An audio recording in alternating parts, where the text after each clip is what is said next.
Я приветствую вас, дорогие друзья, уважаемые гости и подписчики моего канала. Степан Геннадьевич Демура на связи прямо сейчас, по четвергам. Степан Геннадьевич, здравствуйте. Здравствуйте. Сегодня есть достаточно большое количество новостей, что бы хотелось обсудить. И, конечно же, мы много времени уделим ситуации вокруг войны и новому плану Зеленского по принуждению России к миру. Вот сегодня еще там ситуация в Севастополе произошла, тоже обсудим. Причем там интересно, что задержали. Ну, то есть это все как бы мы обговорим, кто помогал и совершал там теракт против бывшего украинского подводника, теперь российского военнослужащего, и вообще, что это за такой план у Зеленского. Ну, начнем с более глобальных вещей. Степан Геннадьевич, в Иране заявили, что могут затягивать войну с Соединенными Штатами Америки, внимание, до конца 29 года, то есть до конца срока Трампа, до 29 года. Это абсолютно Я меняет. заявил, иранцы заявили. Иран заявил, да? То Да, да, есть не я, вы сказали, что я заявил. Иран заявил. Иран заявил, а Димура предвидел, понимаете?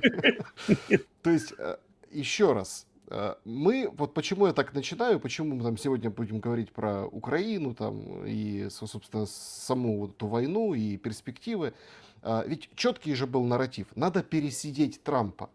Слушайте, но когда советник, там, руководителя КСИР вот это заявляет, ты понимаешь, что стратегия это в принципе глобальная, общемировая, и Иран прям в авангарде событий тоже хочет пересидеть Трампа.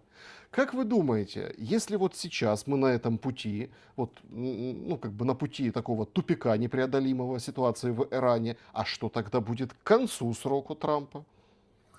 Ну, вы знаете, во-первых, это не то, что они хотят пересидеть. Заявление было практически дословно, что с Трампом разговаривать абсолютно бесполезно, с его администрацией договариваться о чем-либо бесполезно, и какие-либо серьезные переговоры могут начаться только после ухода Трампа.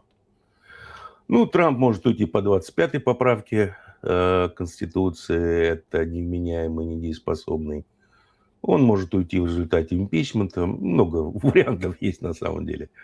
Если посмотреть на его рейтинги, особенно по разбивке мнений избирателей об экономике, политике, внутренней, внешней и тому подобное, то сейчас, например, по экономике у него рейтинг что-то вроде 30.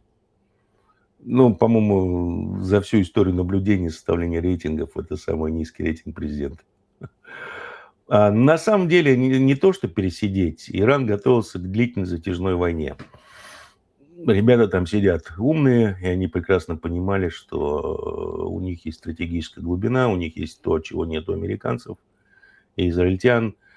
И они вот лет, наверное, 30 готовились к длительной затяжной войне. Все зарыли в землю. Сколько не бомбили, например, эти ракетные города, там через полчаса, через час оттуда снова вылетали ракеты, производство ракет и беспилотников под землей и тому подобное. 54 подземных города, что вы хотите. Они задействовали пока что треть. Поэтому они готовились к затяжной войне. Вопрос в том, будет ли война затяжная, поскольку Ормуз закрыт.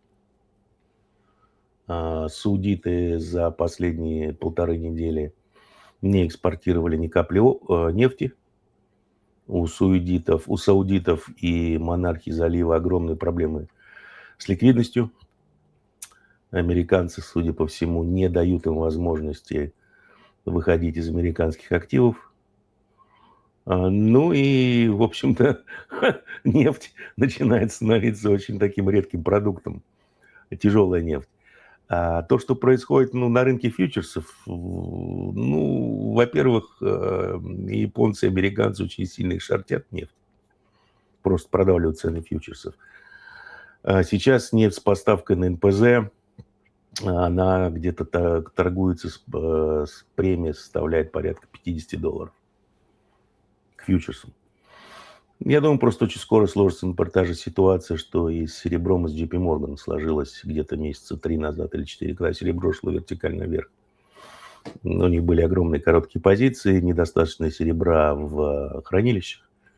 Так и здесь ситуация будет такая. Поэтому у иранцев есть время на все. У американцев такого времени просто нет. Поэтому здесь Ци- вопрос в том, а смогут ли американцы капитулировать? Потому что иранцы выдвигают единственное требование, что, ребята, давайте-ка возвращайтесь к МОЮ, только на основе подписанной вами капитуляции возможно какие-то договоренности, но есть нюанс, как в том анекдоте. Да, вот теперь мы все туда, что мы хотели обсуждать, мы туда добавим, чтобы вы это сделали, прежде чем начнутся какие-либо переговоры и открытие Армуза.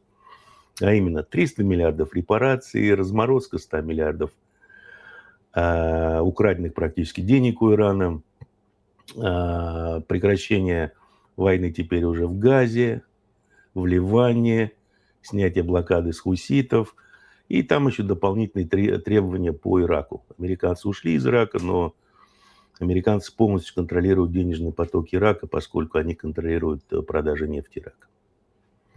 Есть пара уточнений. Значит, уточнение первое по поводу саудитов. Что это за... Ну, мы с вами долго говорили о том, что будет какое-то подобие НАТО на Ближнем Востоке. Вот Да, подписали да. договор Пакистан, Турция, Саудовская Аравия. Хуситы сказали, ну договор хорошо, но как бы, в общем-то, Нам пофигу практически. ну, то И есть снова обстреляли без каких-либо последствий.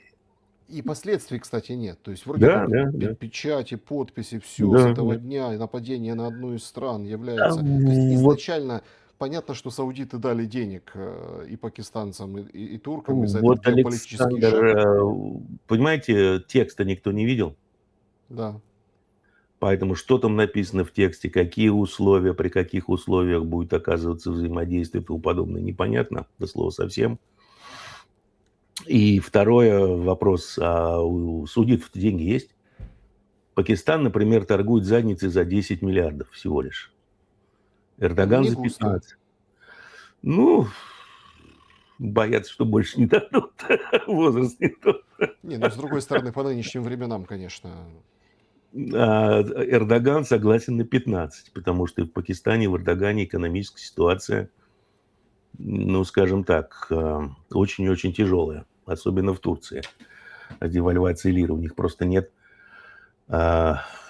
валюты, чтобы дальше сдерживать плавную девальвацию, скажем так. Валюту им давали саудиты. Давно еще, по-моему, там уже вложились, условно говоря, по-моему, на 30 миллиардов. А у саудитов деньги-то есть, у саудитов ликвидности нет. Все, что было, они, скажем так, потратили, между прочим, на оплату содержания военных баз и ведения войны против Ирана со стороны США. США ни цента на это не потратили, все было оплачено аудитами, саудитами, прошу прощения, и другими монархиями залива. Плюс резкое снижение нефтяных доходов. А сейчас еще хуситы закрыли Красное море, так практически нефтяные доходы в ноль ушли. Серьезные удары, серьезное разрушение инфраструктуры по добыче, переработке, транспортировке нефти. И американцы не спешат им на самом деле позволять выводить свои активы. Поэтому, знаете, это, конечно, здорово, что они подписали там на фоне Мекки, все замечательно, все прекрасно, суннитский альянс, суннитская НАТО, бла-бла-бла. А по факту что будет? Что-то я не уверен, что из этого что-то такое получится, потому что, еще раз, Ансар Аллах спокойно стреляет по саудитам без каких-либо последствий. Иран тоже. Ну, денег нет, они всем нужны. Поэтому посмотрим, что из этого выйдет. Ну вот смотрите, это один нюанс, а второй нюанс очень важный. Вот цитата Нагди, да, вот этого советника КСИР. Значит, мы должны добиться сдерживания, чтобы враг больше никогда не осмелился на нас напасть. Один из способов затянуть войну до следующих президентских выборов, чтобы довести противника до истощения. Количество ракет, которые производим, превышает количество, которое запускаем. Это то, что вы сказали. Будьте уверены, даже если эта война продлится годами, до самого последнего дня Иран будет запускать свои ракеты. У США, и вот это самое интересное, на чем я хочу сфокусироваться. У США есть тысячи экономических объектов и интересов по всему миру. И они могут быть легко уничтожены. Да. Ровно то же самое мы слышали от Путина, потом от Путина лично, потом от Медведева, ну так, по написанному, да, в посте, по поводу вот теневого флота. То есть мы на пороге масштабного уничтожения объектов экономической важности по всему миру. То есть мы на пороге того, что если там теневой флот захватывает суда, то неважно теперь в каком море, в каком океане, в общем-то, будет применяться сила. Но у нас закручивается очень остросюжетный триллер геополитический. Да и ничего не закручивается, я думаю, потому что давайте, как говорит великий Путин, разделять мухов от котлетов. С одной стороны, у нас есть молодой Айтала. И, в общем-то, все уже, наверное, должны были убедиться, что то, что говорят иранцы, оно не расходится с тем, что они делают. С другой стороны, есть кремлевские, которые много всех уже пугали и красными, и коричневыми линиями, а воз, как говорится, и ныне там. Что касается, поэтому я бы не стал тут делать каких-то глобальных выводов. Да, иранцы, в общем, могут многое, они делают многое. Особо, так сказать, не парясь. Ну, слушайте, гениальные еврейцы, гениальные американцы, они уничтожили, убили, скажем так, мудрых, осторожных политиков. На их место пришли не менее, скажем так, мудрые, но молодые, дерзкие. Так что они огребают по полной. Что касается интересов инфраструктурных и экономических по всему миру, ну вот смотрите, например, если мы посмотрим на американскую нефтепереработку в Мексиканском заливе, это основные их мощности по производству дизеля и авиационного керосина, они сейчас раскочегарены практически на 100%. Скажем, если с какого-то старого ржавого сухогруза полетит 30-40 шахедов по этим заводам, то, в общем-то, американская экономика просто встанет колом. Просто тупо встанет колом. Поэтому, да, я думаю, американцы немножко недорассчитали, что война сейчас другая, поскольку, по большому счету, комплектующие электронные компоненты для высокоточного оружия такие дешевые, такие массовые, и уже такое количество огромных наработок в мире, которые, в общем, спокойно можно даже в том же Даркнете найти, что, оно дешевое, очень эффективное, защиты против него практически никакой нет. Поэтому возможны жестокие последствия и для американцев, и для мировой экономики. Завершая эту тему, предварительно понятно, что будем следить за развитием событий. 17 числа заканчивается вот это перемирие. Если можете какой-то прогноз, оно будет продолжено? Простите, Александр, какое перемирие? Они достигли между США и Ираном перемирия как бы до 17 числа. Это вот вроде как были такие договоренности. Это когда Опять-таки через были? посредников. Типа друг другу до 17 Да, числа. до 17 числа вроде как Не плюс-минус, что знаю, все было не слышал, нормально. не слышал. То есть, я так понимаю, что боевые действия возобновятся, судя по логике того, что вы сказали. Они могут и раньше возобновиться, потому что, если вы посмотрите на поведение Ирана, он всячески провоцирует и Израиль, и США на атаку. Это первое. Второе, тот же КСИР заявил, что у нас тут концепция поменялась. Тут вот Айтала назначил новых важных людей, поговорил якобы 6 часов с Пшижешкиным, с президентом, расставили все точки над «и». И КСИР заявил, что, вы знаете, примитивные атаки – это самое эффективное средство поражения. Поэтому 17-е может быть раньше, может быть позже. Но еще было одно заявление от бригадного генерала, тоже КСИР, такое характерное, по-моему, в интервью PBS. Он сказал следующее, что, вы же не думаете, что мы будем уничтожать Израиль с помощью ядерного оружия? Да нет, конечно. У нас эта задача стоит, эта цель стоит, и у нас достаточно средств неядерных, чтобы ее выполнить. И самое главное, что вот я, скажем так, не вижу ни в какой прессе, ни в аналитической глубокой, ни в официальной западной, это то, что война против Ирана, она обретает все, скажем так, Больше и больше масштаб охватывает практически уже весь Ближний Восток, а именно сейчас проводятся попытки по разоружению шиитов в Ираке, разоружению Хезболлы, и атака саудитов самоубийственная атака, просто надо быть полным идиотом, чтобы это делать, на хуситов. Это то- то- тоже часть плана, на самом деле, израильско-американского по такой гибридной войне против Ирана.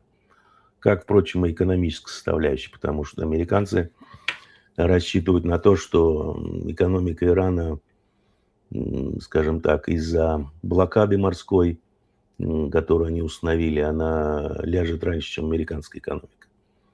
Ну, я думаю, они здесь тоже просчитались, потому что, еще раз, сейчас Иран также экспортирует нефть, импортирует все, что ему нужно через Пакистан, через 6 сухопутных коридоров. Паки скинули тарифы на 40% для Ирана и предоставили Ирану в пользование свои глубоководные порты.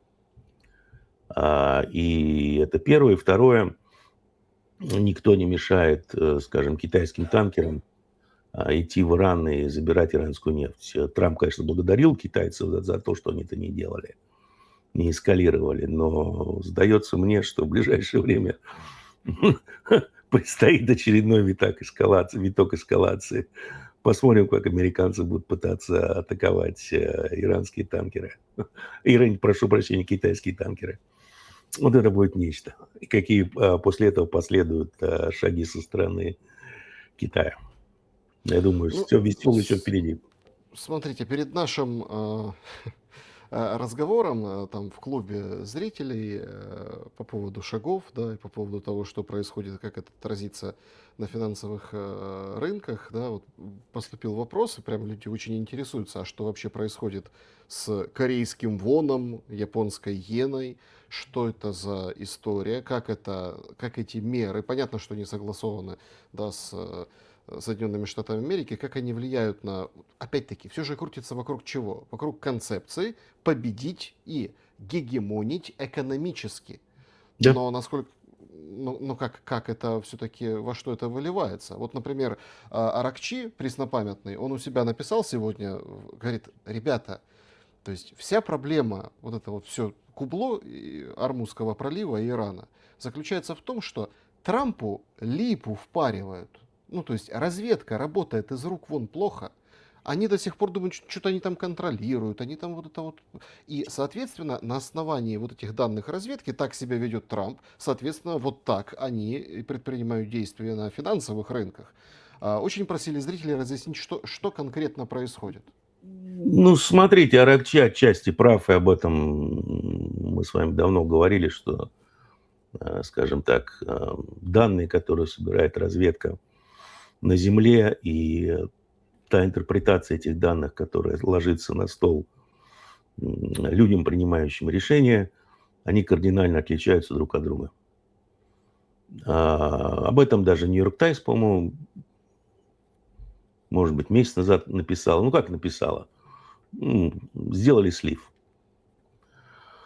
Много раз объяснял, да, как это все работает, когда собираются данные, аналитики среднего звена все это анализируют, посылают наверх, наверху держат нос по ветру, знают, какая политическая ситуация, какие политические ветры дуют, и прекрасно понимают, что если мы сделаем брифинг, который как-то противоречит сложившимся концепциям, то, скорее всего, на своей карьере можем поставить крест.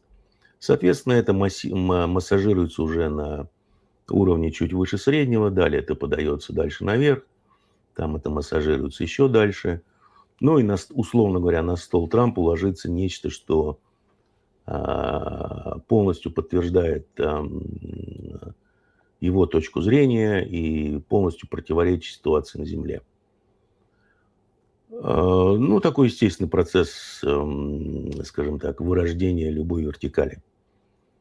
Здесь ситуация, скажем так, еще хуже, страшнее и глубже с Трампом, потому что Трамп, он умственно неполноценный. Сейчас у него мощнейшая деменция. И он общается с внешним миром и получает информацию, ну, помимо того, что он смотрит Fox, читает интернет, в отличие от некоторых, ну, определенный сегмент интернета. Но в силу своих умственных способностей он не способен там концентрироваться больше минуты. Поэтому брифинги ему делаются все в стиле Fox News. 2 минуты, слайдики, все нормально. Та же Талси Габбард, которая была главой комитета национальной разведки, она практически не делала брифинги Трампу. А всего лишь 2, иногда 3 раза в неделю делала брифинги Венсу. Что из ряда вон выходящее, потому что все это создавалось, этот комитет создавался, который агрегировал под себя все вообще разведки, там 18 агентств разведывательных в Штатах, чтобы ежедневно делать консенсус, брифинги президенту. Трамп общается с внешним миром и получает, скажем так, глубокие идеи с весьма специфическим набором лиц, как оказывается. Это зятек и шнырек, Венс, который выбивается вообще из колеи полностью, Рубио и иногда Хексет. Все. Ну, тот, который Кубе приветы передает, хочет. Да, да, чтобы вы понимали, глава администрации Трампа, есть такая мадам еврейского вида, она в свое время была главой выборного штаба Нетаньяху. И как и самое главное, что вот все эти данные разведки, которые уже пошли наверх, они используются не для того, чтобы принимать решения, а для того, чтобы оправдывать принятые решения. Ну, потому что никогда не знаешь, как судьба сложится. Может быть, Конгресс или кто-то в судебной системе тебя когда-нибудь возьмет за задницу. А ты такой приходишь в Конгресс или в суд, а у меня вот докладики все, вот они все подписаны. Я здесь ни при чем. Это не я совершил там госизмену или еще что-то, а вот мне так сказали. Ну, такая вот ситуация. Поэтому, как это ни парадоксально, что в Европе на самом деле, что в России, что в Украине, что в США, люди, которые принимают решения, имеют весьма и весьма своеобразное представление о реальности. Они живут, у них своя реальность, они живут в собственном мире. Как это говорил классик, узок их круг и страшно далеки они от народа. Ну, экономические последствия, если Страшные. разобраться. Страшные, ну как, нефти нет, дизеля нет, все. Нефти нет, именно тяжелой нефти нет, дизеля нет. Авиационного керосина, все, мы подошли к этой точке, уже начались перебои. Где технологический лимит того же стратегического запаса нефти США, никто не знает. Даже Scania Labs, который мониторит эти каверны. Все, что мы слышим, это statutory limits, то есть введенный там Конгрессом на основе каких-то старых докладов, бла-бла-бла. Физически никто не знает. Например, на прошлой неделе оттуда снова вынули 6 миллионов баррелей нефти тяжелой. А в предыдущую неделю 3, то есть ускоряется. Ну, потому что ни капля нефти из залива в Штаты не идет. Максимальный импорт нефти из Канады, максимальный импорт нефти из Мексики, как раз тяжелой нефти. Еще раз, НПЗ, которые в основном производят дизель и авиационный керосин, работают на 100% загрузки. Что-то идет не так, все разлетается к черту. По поводу планов. По Японии, ну, ребята такие, они веселые, там, Бессен, как говорят, он же работал все время с этим Соросом. Потом загнал... День рождения сегодня у Сороса. Да, надо поздравить, меня вчера было. 96 лет. Левыс. Вот. Потом он затащил Сороса в Россию, где Сорос потерял $2 миллиарда, и их пути разошлись. Как говорят, Бессент, ну, он знает, как манипулировать рынками. Легко манипулировать рынками, когда ты, извините, сидишь в таком месте. Но в макроэкономике, в экономике он полный идиот. Соответственно, то, что они делают сейчас, спасая иену. Зачем, во-первых, спасает иену? Ну, потому что, во-первых, огромный carry трейд на несколько триллионов долларов, там оценки от 10 до 20 только по номиналу в carry трейд по иене, поскольку ставки были нулевые. И вот представьте себе, что вся финансовая система, вся экономика Японии и финансовая система мира была заточена под что? Под фондирование в иенах под ноль. Что сейчас происходит в Японии? Ой, они так долго боролись с дефляцией, у них началась инфляция, которая ускоряется. А за счет чего? За счет того, что иена ослабляется. Плюс резко выросли цены на энергоносители и на топливо. Там разгоняется инфляция. Что начинает делать Банк Японии? Он начинает поднимать ставку, чтобы классически и кошерно бороться с инфляцией. То есть Банк Японии поднимает что? Ставку фондирования. Стоимость финансирования carry trade. Далее, посмотрите на доходности 10-леток и 20-леток японских. Они уходят в небо. Экономика, еще раз, финансовая система была заточена под нулевые ставки. По различным оценкам, от 20 до 25% корпораций Японии – это зомби-корпорации. Они банкроты. Не банки, а именно корпорации. И они поддерживались на плаву только за счет бесплатных денег. Время бесплатных денег прошло. Так вот, этими своими действиями что они делают? Они пытаются усилить иену, чтобы снизить расходы правительства Японии на нефть и дизель, бензин, на все, что они импортируют. Тем самым снизить инфляцию и дать возможность Банку Японии не повышать стоимость фондирования, то есть не повышать ставку. Замечательно, прекрасно, гении, я бы сказал, идиоты. Потому что что они делают? Вместо повышения стоимости фондирования они в carry trade вносят что? Валютный риск, идиоты. Представляете, вот иена, там со 164 она ушла на 156, там 155 даже было. Замечательно, прекрасно. А у вас валюта фондирования иены. И вдруг резко все ваши позиции в иностранных активах, они вдруг резко обесценились. Соответственно, банк, который фондирует вашу позицию, вправе попросить обеспечения, да внести обеспечение. Денег-то у вас нет, у вас же все в долг.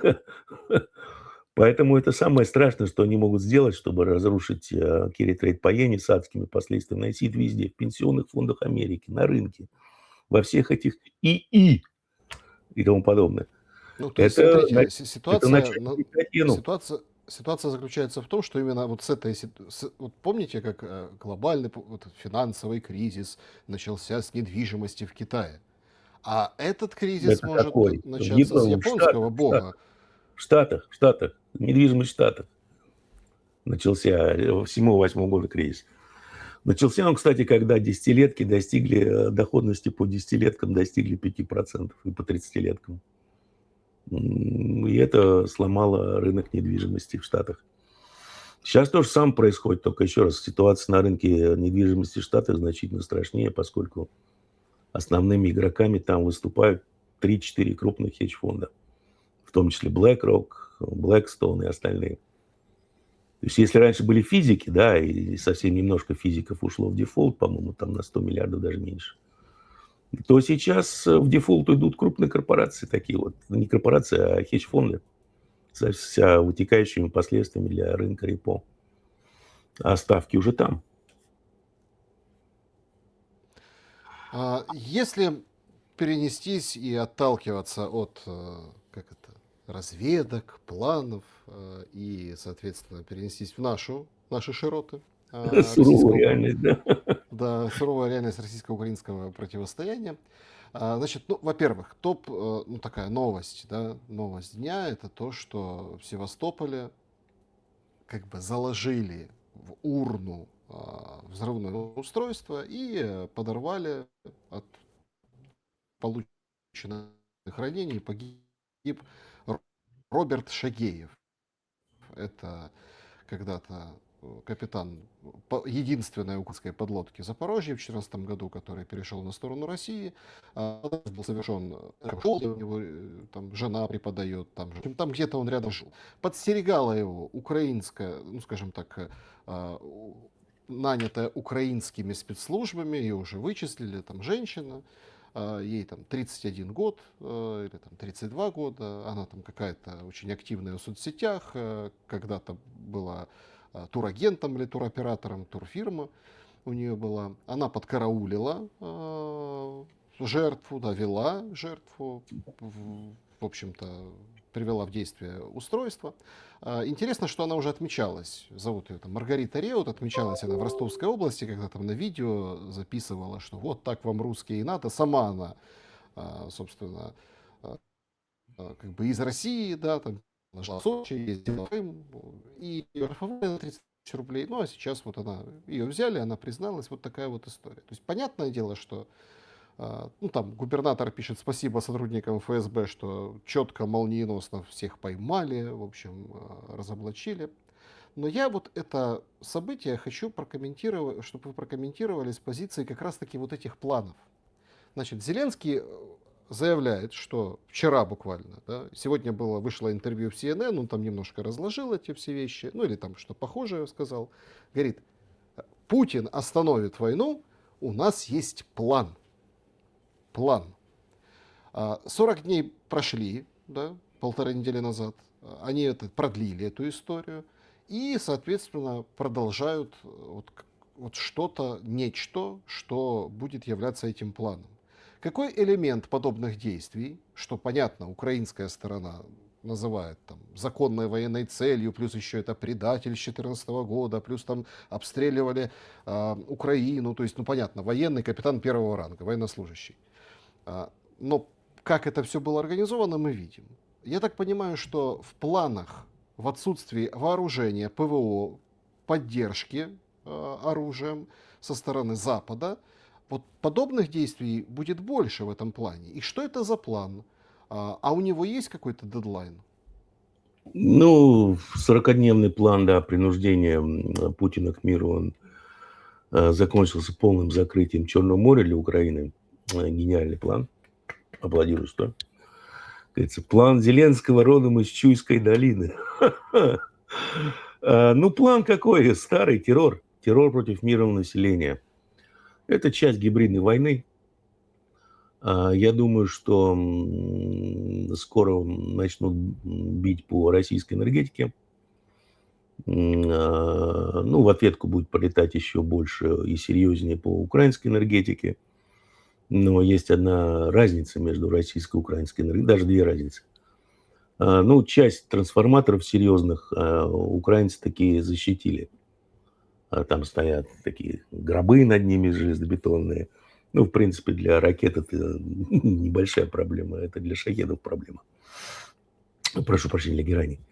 У нас это не защищено, и даже никто, по-моему, не чешется. Но, с другой стороны, Россия производит все это оборудование. Оно в достатке, и его, в общем-то, можно, в принципе, оперативно менять, если не будут бить по генерирующим мощностям.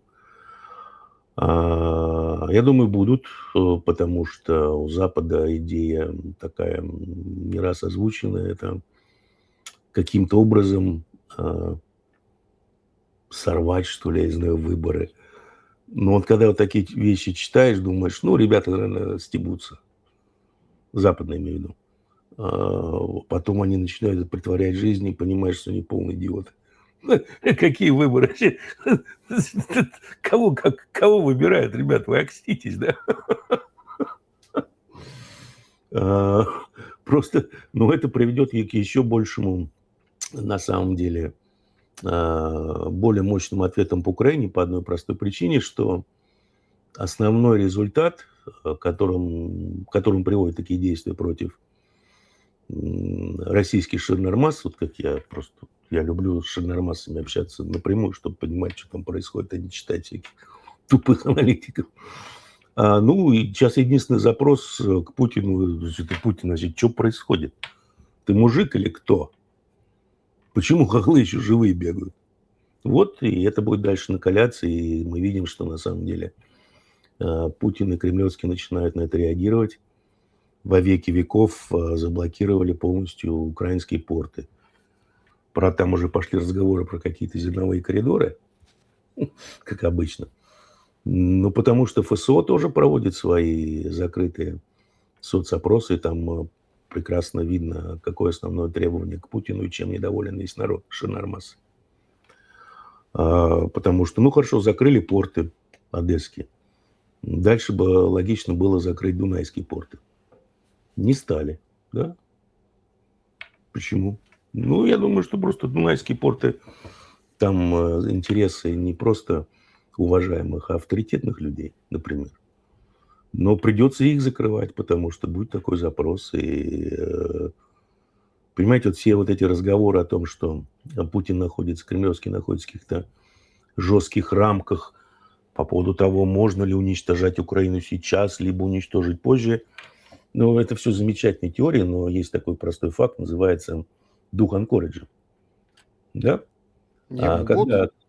когда все это было замучено Западом, муточки все эти начались, ну, когда стало ясно, что Украина, может быть, и несколько месяцев уже не протянет, потому что шли мощнейшие удары по энергетике, которые после возникновения из подземелья Духана резко прекратились.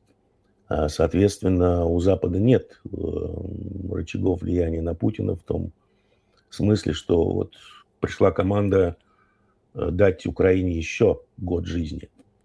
Нет, им пришлось вот такую муточку делать, чтобы спасти ЧВК Украину в тот раз и продлить ей жизнь, и найти такие слабое место в российской экономике, имею в виду работу, во-первых, ЦБ, который под Ми-6, ну и работа Минфина, который под Моссадом. Плюс это удары дальними дронами, которые быстро начали производить по энергетической инфраструктуре, а теперь еще по портам российским. Поэтому здесь все лежит на кремлевских, на самом деле. Это их все решения, по большому счету, сколько жить Украине. И у Запада нет такого тотального контроля над кремлевским, поэтому ФСО отслеживает еще раз все настроения в обществе спецопросами закрытыми. И там совершенно четко прослеживается, что чем больше Запад занимается террором против мирняка, тем больше мирняк требует не мира, не прекращения войны, а обнуления ЧВК Украины. Поэтому в Кремлю приходится на это реагировать. Поэтому Запад, ну, они сделали страшную ошибку в Стамбуле. Но сейчас они еще делают еще более страшную ошибку, на мой взгляд. Там Джонсон говорит, что Не самый я, он первый, не я, это все Зеленский, да? самый первый Стамбул говорит, не-не-не, это украинский народ борется, британский народ поддерживает, вы что, это чушь, российская пропаганда, что это я приехал и все сорвал. Ну да, А только он до этого делал заявление как раз прямо противоположное тому, что заявил сейчас. Я просто, смотрите, ну это же уже история, которая абсолютно, это уже был же первый Стамбул, потом второй Стамбул. А что это его вдруг подмывает оправдываться до сих пор? Уже там сколько Потому что премьер-министров вот, сменилось. грубо говоря, я думаю, Запад понимает, что война проиграна. Запад понимает, что загнал себя, особенно Европа, практически в состоянии экономической несостоятельности. Да, потеряли автопром, теряют тяжелую промышленность, теряют энергоемкую отрасль промышленности, химическую промышленность. Значит, это как-то нужно объяснить электорату. Нужно объяснить электорату, почему вот мы взорвали северные потоки, почему Европа осталась без дешевого газа и нефти, почему электорату режут социалку активно начали, почему Британия банкрот правительства, почему Франция банкрот, почему немцы на подходе к банкротству правительства. Надо будет как-то объяснять, и, соответственно, нужно с себя всячески снимать какую-либо вину или ответственность за все это. Ну, это, на мой взгляд, уже в мертвом припарке. Потому что все уже сделано. Промышленность не вернешь. Увы. Она ушла вслед за российским газом в Китай. А, Зеленский говорит, что если 5% от запасов США патриотов дадут, то отобьются, если 10 вообще всю зиму будут защищены Давайте украинские объекты. посчитаем. Официально осталось, по-моему, что-то меньше 1000 ракет «Патриот». 10% это 100 ракет. На одну цель по стандарту идет 2 ракеты, 50 целей. Ну, это хватит, чтобы попытаться прикрыть Киев за один ночной налет. И все. Циферки не Что врут. за, что за возня с вот этими? Трамп то даю, то не даю. Лицензии, не Это, лицензии. Там приезжали это какие-то вот этого. производители, чего-то совещались в Киев, ну, пишет пресса, Да, этих да, патриотов. да, Кто-то да, да. за, кто-то против. В общем, какая-то странная чехарда, такое Ну, ощущение, это что в ни о этом... чем. Слушайте, вот цифры, да, вот у них на запасах 1000 патриотов. В месяц производят 50, хотели увеличить до 70, пока не получается. Ну вот и считайте, 10% от этого это что? По 2 патриота на цель. С баллистикой у патриотов все очень плохо, особенно с гиперзвуковой баллистикой. Там поражаемость где-то 3-4%. Ну и все. О чем вы дальше говорить? На один ночной налет и на Киев, и все. Больше патриотов нет и не будет. Нет, ну удары колоссальные, конечно. Если так оценить, просто их даже закрыли. Еще раз, я не Воздушные силы. понимаю, вот еще раз, я диванный аналитик, да, вот примитивное сознание, не обладающее геополитическим видением.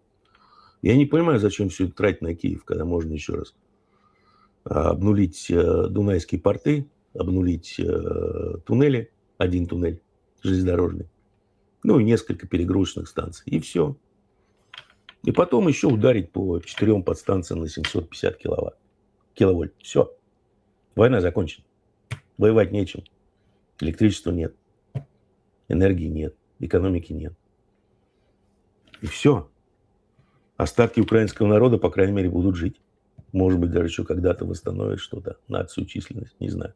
А так все идет к тому, что до последнего хохла, как говорят европейцы.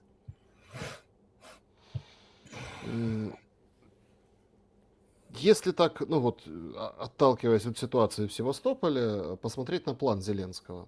Значит, сегодня Рябков из Министерства иностранных дел России говорит, что США не передавали какие-то предложения Зеленского по завершению войны через США России.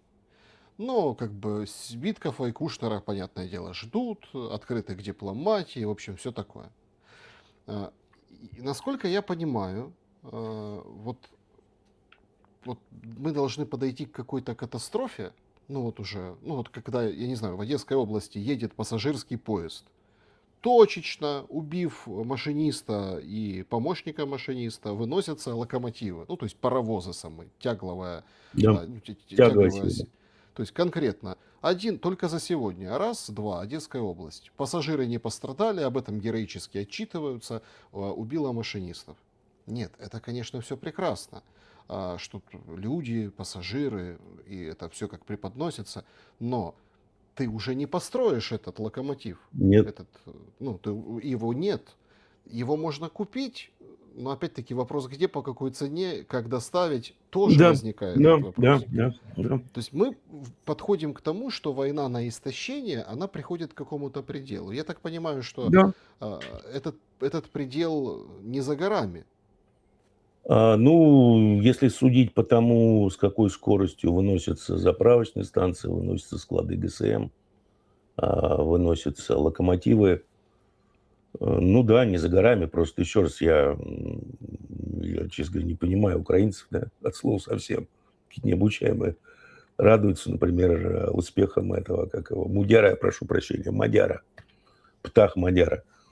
Ребят, ну там комары кого-то покусали, медведи. Медведь взял дубину, вас отстучал по голове. И так из раза в раз. Так и здесь. Но вы посмотрите на Украину, на экономику Украины, на численность населения Украины.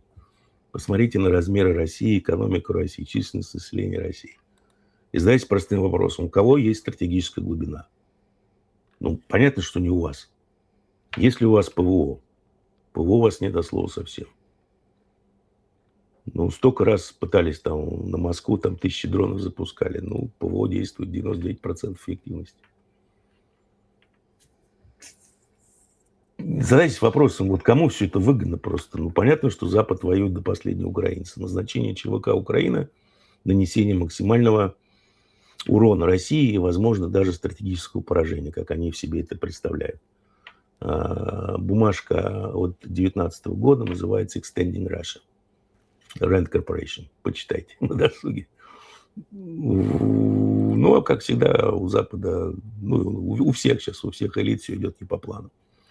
А так, да, выносят локомотивы, выносят составы. Ну, просто задумайтесь тоже, ну, вот, что бы сделали Птахи Мадяра. Вернее, что они делали в Крыму. Они выносили, пытались вынести не только локомотивы, но и вагоны с пассажирами. А тут кровавая русня. Точечным ударом выносит локомотив. Состав обездвижен. Все, можно спокойно расстреливать пассажирские вагоны. А эта кровавая русня этого не делает. Вот не понимаю, почему. Ну и понятное дело, что вот сегодня там, ну, Зеленский в интервью CNN говорит, что так устали украинцы, но они стойкие, в общем, все нормально. И делает заявление, есть такая Фози Групп, это самые большие сети супермаркетов, там Сельпо, Новус, в общем, такие, самые большие. Там последние дни, ну, беда, пустые прилавки, потому что это нужно довести, склады горят, удары, ну, то есть точно такая же проблема. И Но они логистика. делают заявление, что 24 часа и полки опять будут полные. Ну, тут возникает вопрос, чем заполнят эти полки? Это раз. Во-вторых, ну, это серьезный удар по непосредственно тылу. Мы не говорим, конечно, о голоде, ну, в том понимании, в котором там мы из истории знаем, но это очень серьезный дефицит. И это очень серьезно скажется непосредственно на вот этой жизни, как бы по тылам. Как вы, ну вот, насколько я понимаю, мы крутимся вокруг одного. Сделать цену продолжения войны Украины для Запада, ну вот, очень высокой. Это с А, одной стороны. А с другой стороны, им там напечатали миллиард. Мы же с вами говорили сегодня же, да, ну там про турецко-пакистанско-саудовский этот союз. Ну там 10-15 миллиардов это вообще ни о чем. То есть но Европа их так нет. может украинцами воевать долго. Но их нет. Ну, в принципе, да. И вот мы тоже с вами обсуждали, ну, что такое для Евросоюза, для экономики, сколько там, в 17 или 18 триллионов долларов с ВВП, найти какие-то жалкие 100 миллиардов в год на финансирование ЧВК Украины. Ну, бред, да? Что за деньги вообще, о чем мы говорим? Но, тем не менее, найти не могут. Ну, потому что все очень просто. Это ВВП, а все это финансируется из бюджетов. А в бюджетах огромные дыры. Здесь, скажем так, не все так просто. Нельзя сравнивать просто размер ВВП и с возможностью бюджетов. Это первое. Второе, тоже много раз говорилось, Запад пока что не, скажем так, не понес прямых экономических либо политических последствий от эскалации. Подождите, но вы же тоже говорите, что косвенно это очень Это серьезный ущерб. косвенные, не, это все косвенные вещи. Это все косвенные вещи, и сейчас эти вещи прекрасно списываются на проклятых иранцев. А вот прямые, Ну да, реальные госдолг прямые, США, который растет. вот реальные прямые, скажем так, экономические, политические потери. Ну, какие они могут быть? Ну, предположим, в Украине ложится энергетика. Осень. Куда побегут люди из больших городов? Они побегут на Запад. Они снесут всех этих погранцов, все нахрен просто снесут. А будет ли это мощным политическим, экономическим ударом по Западу? Да, будет. Далее, никаких, скажем так, ударов даже по Прибалтам не было. Хотя Прибалты, в общем, открыто признали, что да, у нас тут специальный коридорчик для украинских беспилотников, который атакует Питер, например, и северо-запад. Ну, молодцы эстонцы, ну так можно же вас наказать. Или вы думаете, что кто-то задумается о пятом пункте надо, что ли? Да ну перестать. О чем? Кто-то будет менять Таллин на Берлин? Нет. Но еще раз, вот посмотрите просто, как воюют иранцы на военно-политическое руководство Ирана. Насколько там все просчитано, совершенно холодный расчет. Они прекрасно, у них, скажем так, тоже на самом деле заняло, наверное, не один месяц, чтобы осознать свою силу. Единственное, что их беспокоило, их сильно очень волновала внутриполитическая ситуация, а именно ситуация с ширнормассами в Иране. Но когда эти придурки, израильтяне, объяснили Трампу, что вот сейчас мы уберем Айталу, и Иран разрушится, Трамп на это пошел. На самом деле израильтяне очень хорошо подставили, грамотно подставили, тем самым практически обнулив все возможности дипломатического регулирования конфликта. Но, тем не менее, убрали Айталу. Что стало с Ираном? Да там вообще миллионы вышли на площади в поддержку режима. А после похорон Айталы, когда в Иране 25 миллионов вышло на его похороны, и в Ираке 15 миллионов, очень сильно изменилось поведение руководства Ирана. Все, что их сдерживало, их больше не сдерживает. Они совершенно просто вот разносят пиндосов, раскладывают по кусочкам того же Трампа. Они над ним даже глумятся уже открыто. Там куча роликов, официальные лица над ним глумятся. Вот кремлевским бы тоже бы осознать свою силу, потому что их сила, она есть. Ее просто не надо бояться использовать. Просто забыть о своих активах на Западе и использовать силу. И все. А пока, еще раз, Запад не почувствует на своей шкуре каких-либо ответных действий за эскалацию, пока Кремль не начнет контролировать лестницу эскалации и эскалировать первым, то вот это вот уничтожение Украины будет продолжаться, потому что единственное предназначение Украины, это давно уже никто даже на Западе не скрывает, это страна-самоубийца ЧВК, которая должна нанести максимальный ущерб России, возможно, даже стратегическое поражение. Отсюда весь этот анкоридж, когда вдруг стало ясно, что Украина, ЧВК может сгинуть очень быстро, зиму не пережить. Поэтому уже я не знаю, сколько еще можно перечислять. Поэтому Ну, пока просто Запад ничего опять-таки не почувствует, все будет продолжаться. странный болевой порог, Но да? еще раз вы должны понимать одну простую вещь, что, знаете, как в том анекдоте, да, это все на гильотине, а ты попробуй кивни.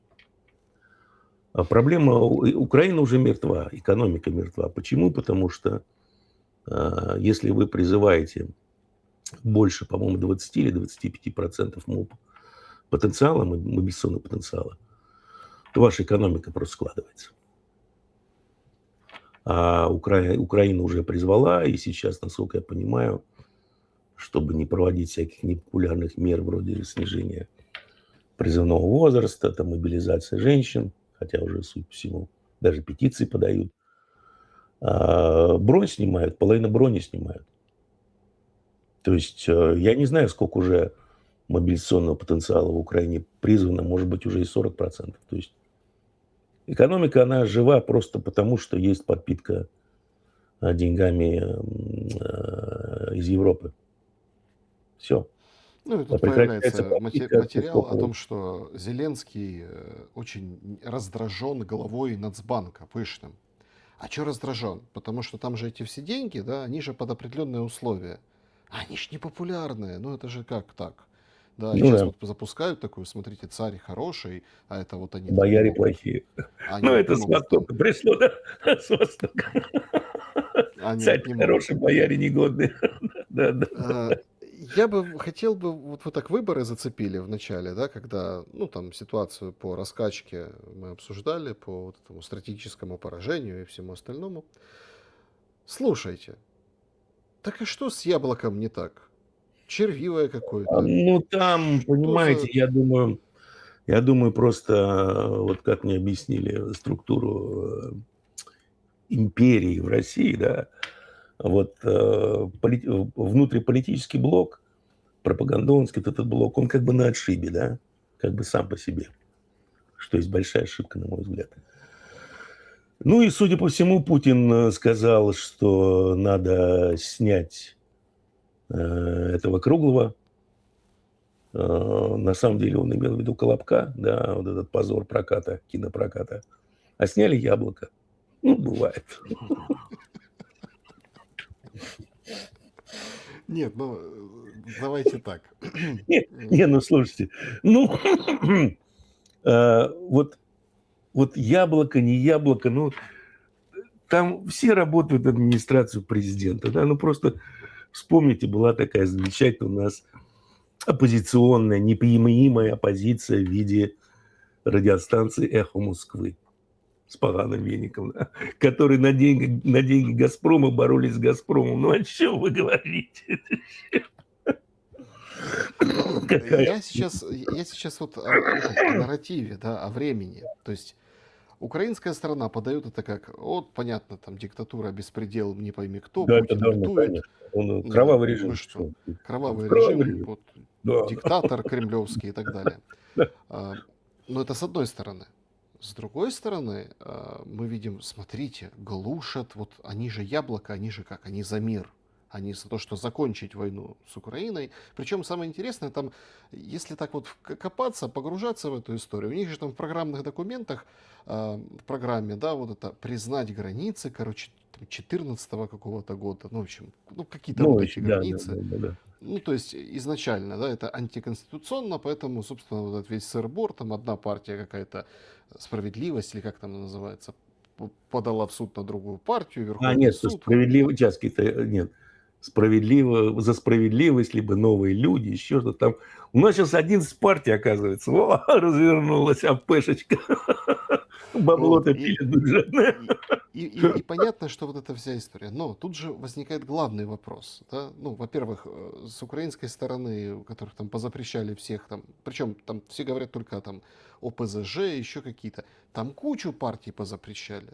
Вот коммунистов самых первых запретили, а потом погнали. Там, во время войны там кучу партий позапрещали, тыкнули на них пальцем, сказали, это все как бы или декоммунизация, или агенты Кремля. И все. Да. И партии разогнали. Поэтому тут как бы про диктатуру нечего Ну, говорить. Но меня понимаете, интересует, Александр, вы просто не смотрите, меня, понимаете, это другое. меня интересует другой Это момент. другое. Другой момент. Вот мы же толчемся в украинском нарративе, там, уехавшие украинцы, обиженные Зеленским украинцы, даже приголубленные там какие-то Зеленским украинцы, они же как аналитики, они же как делят? Есть партия войны, есть партия мира. Вот наличие партии мира в Украине – это зрада. А в России что получается тоже? А в России перемога. Только я много раз говорил украинцам уже на лет 5, что, ребята, в толковом словаре украинского языка, чтобы у вас все хорошо было, все наладилось, война закончилась, поменяйте местами зраду с перемогой. Потому что каждый раз, когда вы начинаете орать «перемога», она через месяц превращается в зраду. Так и здесь. Ну, серьезно говорить, как-то обсуждать украинскую либо российскую аналитику политическую и геополитическую я не могу. Я понимаю, что шулер-массами надо управлять, что-то там скармливать им, какие-то эгрегоры-дискурсики запускать, еще что-то. Но, боже мой, это ж все такое бесполезное. Зато куча бабла моется, бюджетного тратится. Что в Украине, Нет, что ну в подожди, России. вы считаете, что на пятом, вот 5 лет войны скоро будет, что партия мира невозможна? Нет, ну партия мира, смотрите, по крайней мере, не знаю, как в Украине, в России все очень просто. Партия войны и партия мира, они всегда были, они никуда не исчезали. Это такие мощнейшие ОПГ, объединенные промышленные группы, а не то, что вы подумали. У которых свои финансовые интересы на Западе, в России, соответственно, у кого-то финансовые интересы, активы, общики страдают от войны, у кого-то, наоборот, они умножаются. Поэтому, еще раз, политические интересы, они всегда имеют под собой финансовый интерес. А популярность той или иной партии, либо доступ к микрофону, либо в дебилятор, они зависят от превалирующего в данный момент, что ли, политического климата. Вот, так скажем. И Запад своей эскалацией, своими действиями, он Да на самом уж. деле привел к войне, к тому, что партия войны обрела второе дыхание. Вот партия мира – это Анкорыч, да, там вот эти все шнарики-то бегают, вроде Дмитриева, там что-то говорят, Ушаков, там дух Анкориджа, вот сейчас живем, триллионы долларов, да, да. Туннель пророем. Ну вот Запад стал эскалировать, причем Руби уже прямым текстом говорит: ребята, ну идите вы к черту, достали своим Анкориджем, все, забыли, нет его, да? Эти продолжают. Соответственно, вот у всех экономические свои интересы, ну и на данный момент эскалация Запада. Почему я сказал, что это такая же ошибка, как и Стамбул, она привела к тому, что, ну, на мой взгляд, партия войны обрела второе дыхание, и в этот раз, я думаю, они уже удачу не упустят. Вообще, конечно, жуть происходит, Степан Геннадьевич, если честно. Ну, слушайте, а на Ближнем Востоке не жуть происходит, а в мире не жуть происходит. Я Подождите, просто сейчас начнется голод. Эль-Ниньо тоже. Что в Европе творится с климатом? Просто, мигранты, опять-таки, да, эти. А, да, да, да, да, Тут же смотрите, какая штука. Вот все же как под копирку, да? да, Вот да. этот Зеленский рассказывает про мобилизацию в России, чтобы оправдывать свою мобилизацию.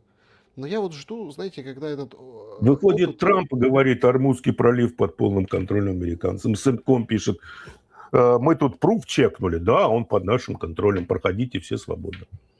Вас Никто не это не ходит, да. напоминает такой, знаете, один большой глобальный, что ли, труппа клоунов уехавшего цирка?